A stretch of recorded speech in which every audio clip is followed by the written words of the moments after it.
Good morning दोस्तों।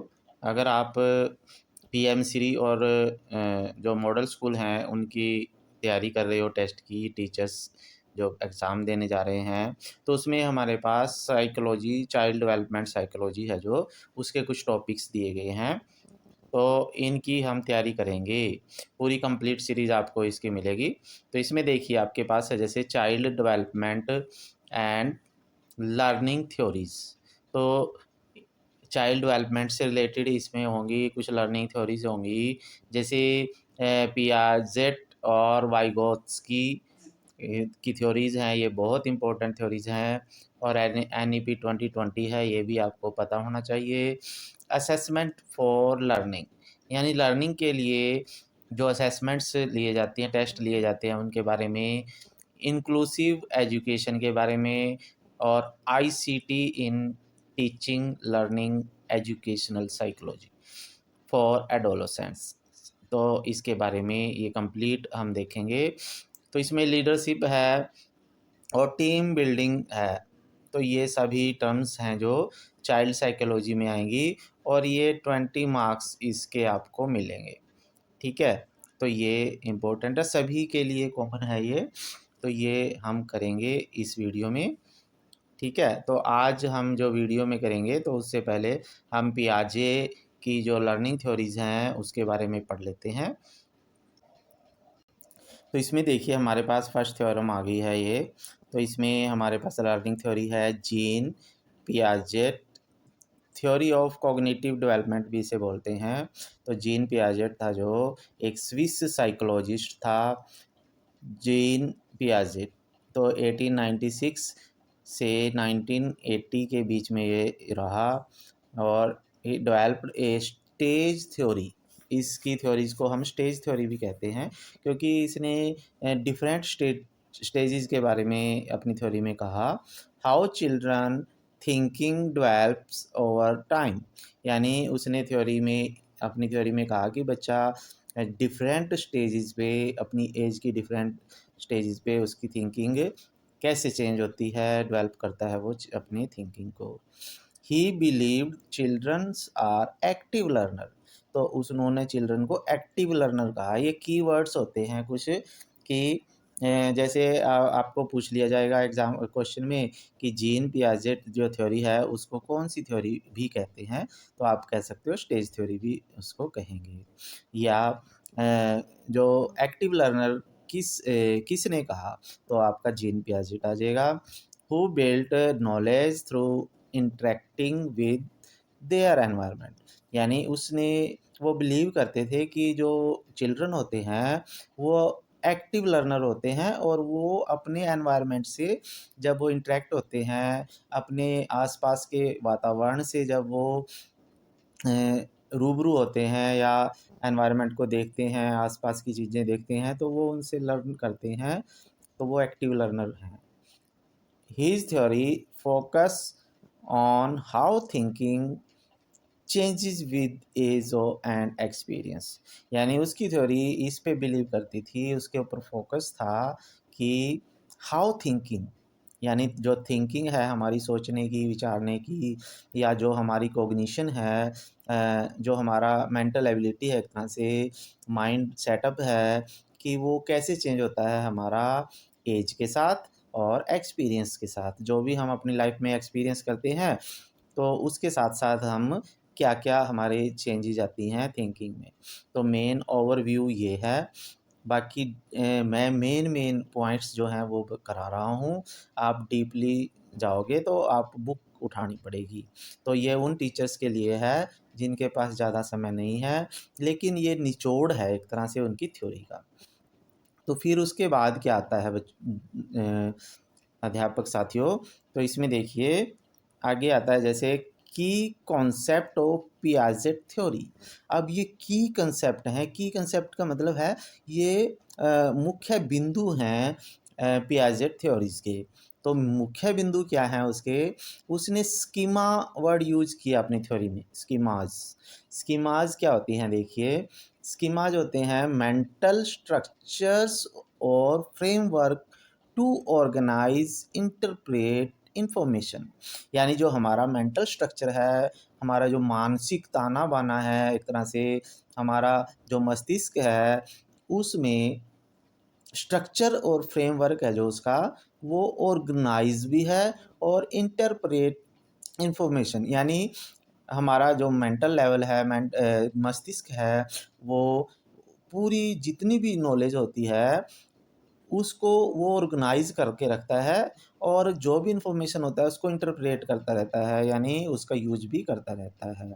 जैसे a child has a dog schema, यानी एक एक स्कीमा एक तरह से परछाई होती है, जिस तरह से हमारे पास हमारे माइंड में कोई बात सेट हो जाती है।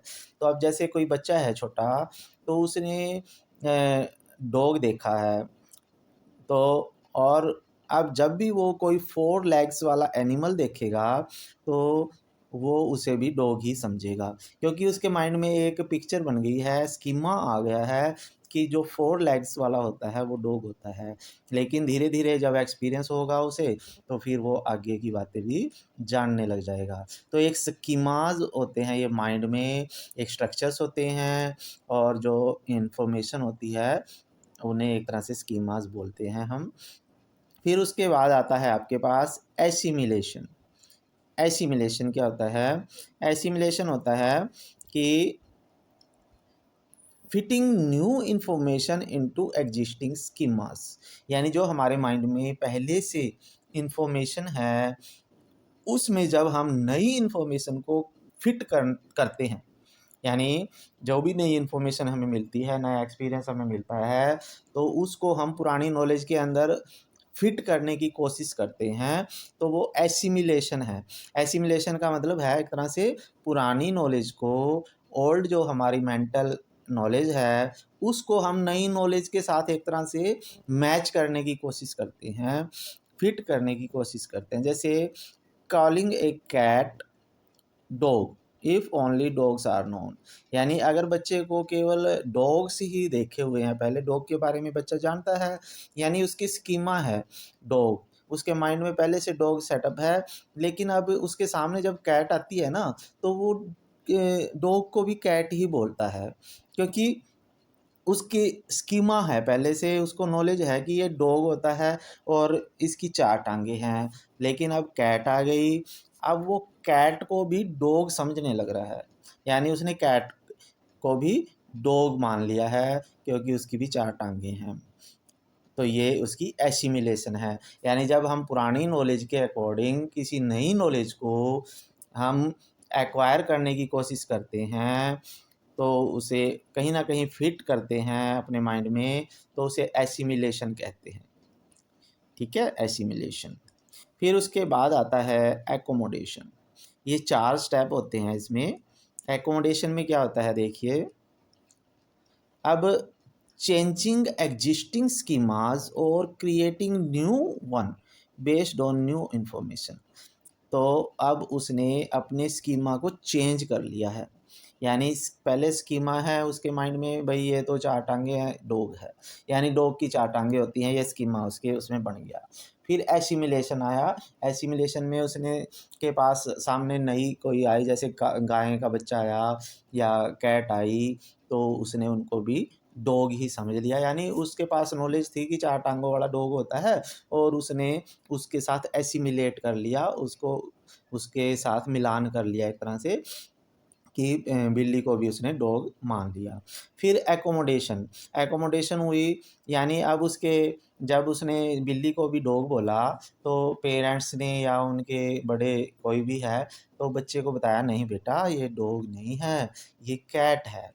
तो फिर उसने पूछा अच्छा, तो ये इसकी भी 4 टाँगें होती हैं?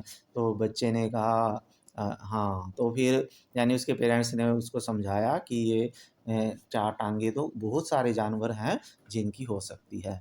तो फिर उसने एक्कोमोडेशन कर ली, यानी उस नई नॉलेज को उसने अपने माइंड में सेट कर लिया, यानी उसका भी एक तरह से नया स्कीमा हो गया। यानी अब उसने स्कीमा को थोड़ा चेंज कर लिया है, चेंजिंग एक्जिस्टिंग स्कीमाज़ और creating new one based on new information, यानी जैसे जैसे हमें नई इन्फॉर्मेशन मिलती रहेगी, हम अपने ओल्ड स्कीमास को चेंज करते रहते हैं, और नई इन्फॉर्मेशन के साथ। जैसे learning that cat is different from dog and forming new schema. अब उसने जब ये स्कीमा माइंड में सेटअप कर लिया है कि कैट अलग होती है, डॉग अलग होता है। फिर उसके बाद इक्विलिब्रियम आता है। जैसे इक्विलिब्रियम फोर्स एक तरह से कीवर्ड है ये भी। The process of moving from assimilation to accommodation to maintain cognitive balance. यानी इक्विलिब्रेशन क्या होता है? जब हम एसिमिलेशन से एकोमोडेशन की तरफ चलते हैं, यानी पहले हमने पुराने स्कीमा में नई नॉलेज को फिट करने की कोशिश की है और फिर हमने एकोमोडेशन की कि हमारे पास नई नॉलेज आ गई। जैसे पहले तो हम बिल्ली को कुत्ता ही बोल रहे थे, कैट को डॉग ही मान रहे थे, लेकिन फिर हमें पता लगा कि कैट तो अलग होती है, डॉग अलग होती है, तो वो एकोमोडेशन हो गई है। तो जब हम एसिमिलेशन से एकोमोडेशन की तरफ जाते हैं टू मेंटेन कॉग्निटिव बैलेंस, तो इसे इक्विलिब्रेशन बोलते हैं। इक्विलिब्रेशन। तो ये 4 मेन पॉइंट्स हैं इसमें, तो ये आपको पता होनी चाहिए। फिर उसके बाद वेरी इंपॉर्टेंट जो आते हैं इस थ्योरी में, 4 स्टेजेस ऑफ कॉग्निटिव डेवलपमेंट, यानी इसकी 4 स्टेजेस ऑफ कॉग्निटिव डेवलपमेंट। तो हमारी जो डेवलपमेंट है, बच्चा जब होता है, जन्म लेता है, तब से लेकर यानी और जब तक वो एडोलोसेंस की एज में जाता है, तो उसकी 4 स्टेजेस इसने बनाई हैं। तो फर्स्ट स्टेज में का नाम है, देखिए, सेंसरी मोटर स्टेज। तो ये वेरी इंपॉर्टेंट 4 स्टेजेस हैं और ये इनमें से तो क्वेश्चन आएगा ही आएगा। तो पहली स्टेज क्या है? Sensory motor stage. कई बार क्वेश्चन आ जाते हैं, फर्स्ट स्टेज को क्या बोल देंगे? Sensory motor stage. सेकंड को प्री ऑपरेशनल स्टेज। थर्ड को कॉन्क्रीट ऑपरेशनल स्टेज और फोर्थ को फॉर्मल ऑपरेशनल स्टेज बोल देंगे। तो ये 4 स्टेज आपको आनी ही चाहिए। अब एज भी आ जाती है कि पूछ लेता है 0 से 2 ईयर्स की में कौन सी एज होती है, तो ये सेंसरी मोटर स्टेज होती है। सेंसरी मोटर स्टेज जब बच्चा 0 से 2 साल तक का होता है, यानी जब बच्चे का जन्म होता है और 2 साल तक का जो बच्चा होता है, उसकी एज को, स्टेज को सेंसरी मोटर स्टेज हम बोलते हैं। तो इसमें क्या करता है ये? Learning through senses and actions. ठीक है। तो अब बच्चा जो है 2 साल तक का बच्चा, आप देखते हो कैसे सीखता है, तो वो अपनी सेंसेस से सीखता है। 5 सेंस हमारी होती हैं।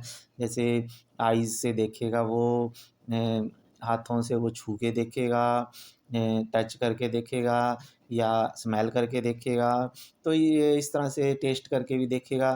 तो ये 5 सेंसेस होती हैं जो उनका यूज़ करता है वो और लर्निंग करता है। तो इसमें जो माइलस्टोन्स होते हैं इसमें, यानी क्या करता है वो, ऑब्जेक्ट परफॉर्मेंस होती है उसमें। फिर उसके बाद कॉज एंड इफ़ेक्ट अंडरस्टैंडिंग, यानी वो ऑब्जेक्ट के साथ ज़्यादा खेलता है। जो भी वस्तुएं उसके आसपास होती हैं, खेल खिलौने होते हैं या जो भी नई नई चीज़ें वो देखता है, तो उनको बहुत ऑब्जर्व करता है, उनको पकड़ता है, पकड़ के उनको छूता है, यानी उनके को मुंह में डालने की भी कोशिश करता है। कॉज एंड इफ़ेक्ट, यानी वो फिर उनसे क्या क्या इफ़ेक्ट होते हैं, तो फिर उनको वो अंडरस्टैंड करता है, समझता है कि कौन सी वस्तु कैसी है, कौन सी मेरे लिए कौन सी वस्तु जैसे मीठी लगेगी, कौन सी कड़वी लगेगी, तीखी लगेगी, काफ़ी चीज़ें तो खाने पीने की देखता है वो। ठीक है। ऐसे ही कोई सॉफ्ट चीज़ है, कोई हार्ड चीज़ है, तो इस तरह से वो सेंसरी मोटर स्टेज में अपनी सेंसेस से सीखता है और 0 टू 2 ईयर्स की उसकी एज होती है। फिर सेकंड स्टेज होती है प्री ऑपरेशनल स्टेज, यानी जो ऑपरेशनल स्टेज है उससे पहला जो स्टेज है 2 टू 7 ईयर्स, यानी 2 से 7 साल की उम्र की जो स्टेज होती है, जो पियाजे ने दी थी, तो वो प्री ऑपरेशनल स्टेज थी 2 से 7 साल के बीच में। सिंबॉलिक थिंकिंग और इको सेंट्रिज्म। अब सिंबॉलिक थिंकिंग भी उसमें आ जाती है, यानी पहले तो बच्चा 0 से 2 साल का बच्चा तभी ऑब्जेक्ट्स को मानता है जब उसके बाद के पास असली में आ जाता है। जैसे एप्पल है, एप्पल अगर आप उसको एप्पल दोगे तभी वो बोलेगा भी ये एप्पल है। लेकिन जब वो प्री ऑपरेशनल स्टेज में आता है 2 टू 7 ईयर्स का हो जाता है, अब आप एप्पल की अगर उसको पिक्चर भी दिखाओगे ना, उसका सिंबल भी दिखाओगे, सिंबॉलिक थिंकिंग, तो फिर तब भी वो एप्पल बोलेगा। ठीक है, इको सेंट्रिक हो जाता है। फिर उसके बाद है लैंग्वेज डेवलपमेंट आ जाती है उसमें। ये माइलस्टोन यानी बच्चा क्या-क्या अचीव कर लेता है इस एज में। इकोसेंट्रिक थिंकिंग हो जाती है, यानी अपने इर्द-गिर्द उसकी थिंकिंग बन जाती है, ईगोसेंट्रिक। फिर है no concept of conservation, no concept of conservation, यानी जो भी कंज़र्वेशन की एक तरह से इकट्ठा करने की उसके पास कोई कॉन्सेप्ट नहीं होता। तो इस तरह से लैंग्वेज डेवलपमेंट हो जाती है, इको सेंट्रिक हो जाता है वो, उसकी थिंकिंग अपने इर्द-गिर्द यानी अपने बारे में ही ज़्यादा सोचता है वो। ठीक है, सिंबॉलिक थिंकिंग हो जाती है। तो ये प्री ऑपरेशनल स्टेज है 2 टू 7 ईयर्स। फिर है कॉन्क्रीट ऑपरेशनल स्टेज आती है थर्ड। थर्ड स्टेज कौन-सी आती है? Concrete operational stage. तो कॉन्क्रीट ऑपरेशनल स्टेज में देखिए क्या होता है, ये 7 टू 11 ईयर्स की होती है। Logical thinking with real object. अब लॉजिकल थिंकिंग आ जाती है उसमें, यानी जब 7 से 11 साल का बच्चा होता है, तो कॉन्क्रीट ऑपरेशनल स्टेज, अब वो लॉजिकल थिंकिंग के साथ सोचता है, हर चीज़ का लॉजिक जानने की कोशिश करता है, भई ये क्यों हो रहा है, क्या है? तो रियल ऑब्जेक्ट्स के साथ। तो कंज़र्वेशन ऑफ मास, वॉल्यूम, अब वो मास और वॉल्यूम के बारे में जानने लग गया है कि ये मास क्या होता है, वॉल्यूम क्या होता है, क्लासिफ़िकेशन भी उसको आने लगी है अब, यानी वस्तुओं को वो क्लासिफ़ाई करने लग गया है। जैसे ये लकड़ी से बनने वाली वस्तुएँ फर्नीचर हैं, और ये लोहे से बनने वाली चीज़ें हैं, या ये पानी में डूबने वाली चीज़ें, क्लासिफ़िकेशन हो जाता है। फिर उसके बाद है सीरिएशन आ जाती है, सीरीज़ वगैरह बनानी आ जाती है, लेस इगोसेंट्रिक। अब वो कम इगोसेंट्रिक हो गया है, यानी अब दूसरों के बारे में भी वो सोचने लग जाता है। तो इस तरह से ये कीवर्ड्स होते हैं इसके कॉन्क्रीट ऑपरेशनल स्टेज के। फिर है फॉर्मल ऑपरेशनल स्टेज है 7 प्लस ईयर्स ना, 11 प्लस, यानी 11 साल से बड़ा जब बच्चा हो जाता है, तो अब्स्ट्रैक्ट होगी उसकी, हाइपोथेटिकल थिंकिंग हो जाएगी। अब यानी उसका सोचने का दायरा बढ़ जाता है, अब वो दूसरों के बारे में, समाज के बारे में भी सोचने लग जाता है। तो उसकी लॉजिकल रीज़निंग आ जाती है उसमें, और प्रॉब्लम सॉल्विंग आ जाती है, हाइपोथेसिस टेस्टिंग। ठीक है? तो लॉजिकल रीज़निंग के बारे में ज़्यादा करता है वो, लॉजिक जानने की कोशिश करता है कि ये अगर ये इस तरह से हो रहा है तो क्यों हो रहा है, कैसे हो रहा है? प्रॉब्लम सॉल्विंग, अब उसके पास अगर कोई प्रॉब्लम आती है, कोई समस्या आ जाती है, तो उसका सॉल्यूशन ढूँढने की भी वो कोशिश करता है।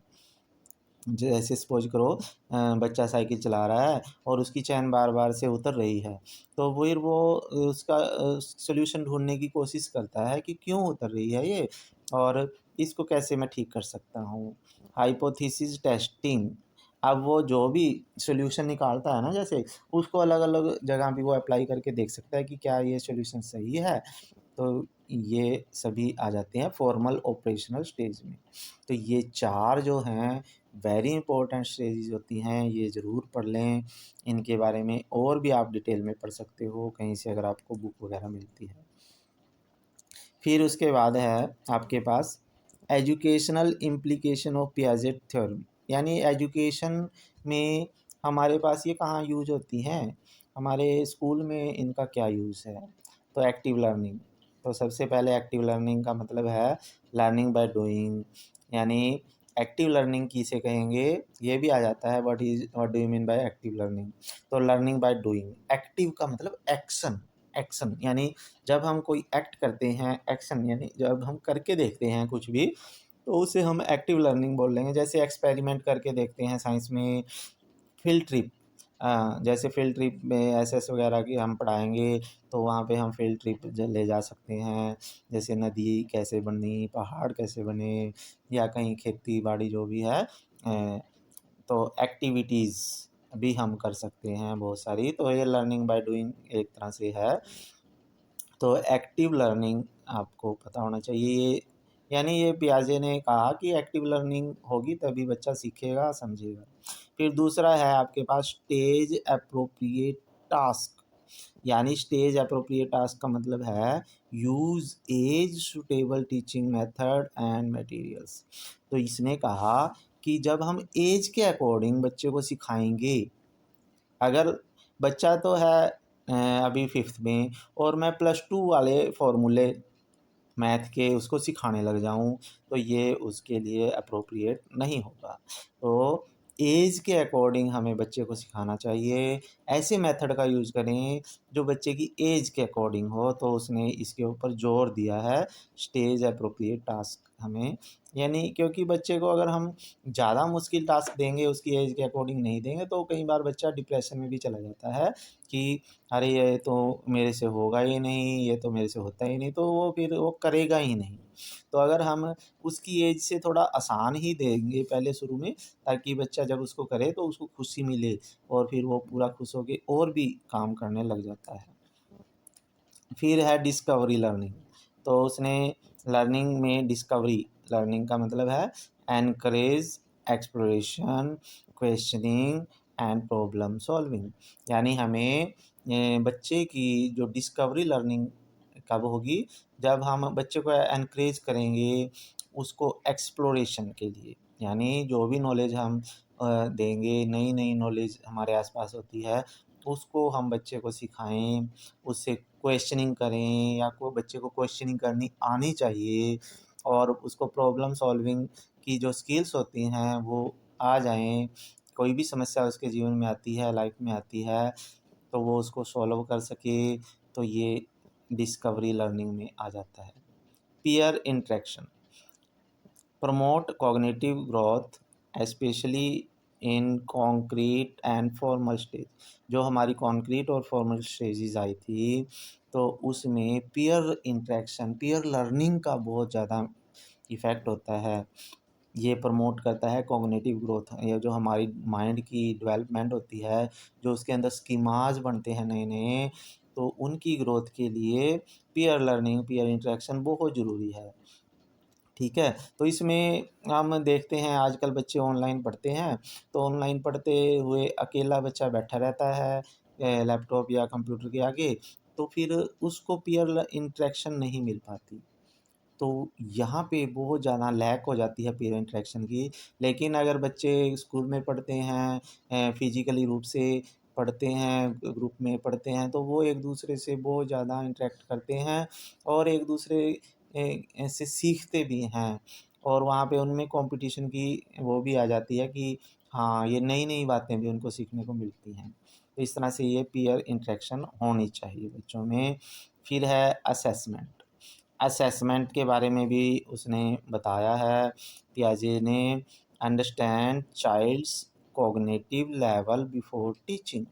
यानी उसने कहा कि बच्चे को टीचिंग करने से पहले, बच्चे को पढ़ाने से पहले हमें उसका कॉग्निटिव लेवल यानी उसका माइंड लेवल तो देख लेना चाहिए कि बच्चे को कितना आता है, क्या बच्चे को पता है, या उसका बैकग्राउंड क्या है, कहाँ से बच्चा आता है, किस परिवेश से बच्चा है। तो ये सभी बातें हमें पहले बच्चे के बारे में जान लेनी चाहिए, फिर उसको हमें पढ़ाना चाहिए ताकि बच्चा ईज़िली जो भी हम पढ़ा रहे हैं उसे अंडरस्टैंड कर सके। फिर उसमें कुछ क्रिटिसिज़्म भी था, यानी कुछ कमियाँ भी रह गई थी जो बाद में अंडर एस्टिमेटेड चिल्ड्रंस एबिलिटी। यानी उसने चिल्ड्रन की एबिलिटीज़ को अंडर एस्टिमेट किया। यानी उसने एक तरह से ये कहा ना कि बच्चे के जो एज ग्रुप है उससे आगे ज़्यादा हमें नहीं जाना चाहिए। लेकिन अब बच्चे क्या करते हैं, कई बच्चे ऐसे भी क्लास में होते हैं जिन बच्चों को पहले से ही बहुत नॉलेज होती है, तो उनके बारे में भी हमें सोचना चाहिए। फिर है lacked emphasise on social cultural influence.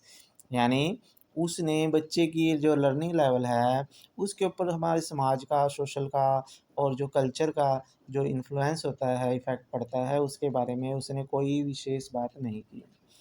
Fixed age limits में vary from child to child. यानी उसने जो स्टेजेस बनाई हैं 4 स्टेजेस, तो उन स्टेजेस को फिक्स कर दिया है। जैसे 0 से 2 साल का बच्चा ये सीखेगा, 2 से 7 वाला ये सीखेगा, 7 से 11 वाला ये सीखेगा, तो एक फिक्स कर दिया है। लेकिन कई बच्चे क्या होते हैं, लेट सीखते हैं, कहीं जल्दी सीख जाते हैं, तो ये इस तरह से ये एक तरह से उसमें कुछ कमियाँ रह गई हैं।